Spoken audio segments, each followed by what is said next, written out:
әке не істеп жатсыз? Балам, мен қамшы жасап жатырмын. Қамшының бірнеше түрі бар. Сабы, аңның мүйізінен немесе тобылғыдан жасалады. Қамшының бірнеше түрі бар. 6 өрім немесе 8 өрім болады. 8 өрімді қамшы. Көктемде өзің тайының несінде осы қамшымен жабасын. Балам.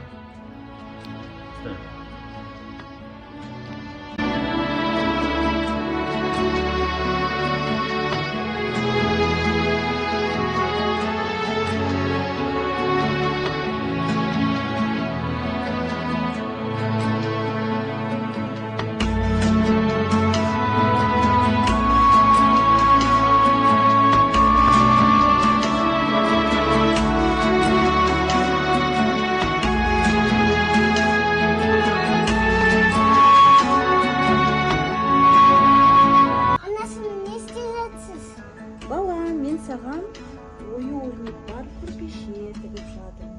Шабандоз атпен шапқанда астына күрпеше салады. Бұл қандай ою? Бұл қазақтың қошқар мүйіз оюы.